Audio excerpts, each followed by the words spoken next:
Amendments to the Constitution by Helen, Caroline, and Annaleigh. In this presentation, we will be explaining the U.S. Constitution and going in depth on the First Amendment. The Bill of Rights are the first 10 amendments of the Constitution. The Anti-Federalists were against the Constitution and were the ones who objected the absence of the Bill of Rights. These 10 amendments were added to guarantee our natural rights and liberties, as well as provide protection.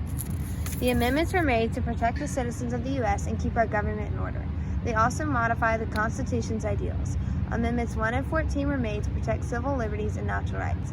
The 2nd, 3rd, and 4th were made to prevent the government from abusing their power. The 5th, 6th, and 8th were made to protect the rights of the accused. The 7th, 9th, 10th, and 13th were added to protect people's and states' rights. The 15th, 17th, 19th, 23rd, 24th, and 26th were made to expand and protect voting rights. Lastly, the remaining 9 amendments were made to change the structure of the government. The first 10 amendments are called the Bill of Rights. Our main focus is the First Amendment, which protects our civil liberties and natural rights. The First Amendment protects 5 basic freedoms. These freedoms include religion, speech, press, assembly, and petition.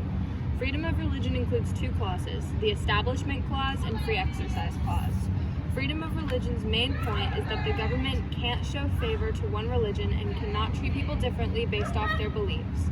Freedom of speech protects citizens' rights to communication, phone, conversation, radio, and television. Freedom of press protects our ability to express through media.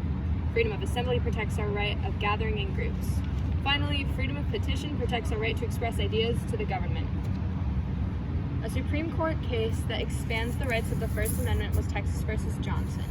This case expands the amendment by constipating flag burning and symbolic speech, which is therefore protected under the First Amendment. The SCOTUS case that limited the First Amendment was Schenck v. the U.S.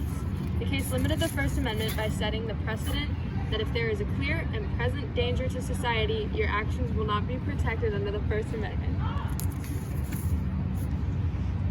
Lastly, a case that limited the First Amendment for students was the case of Hazelwood v. Kohlmeyer.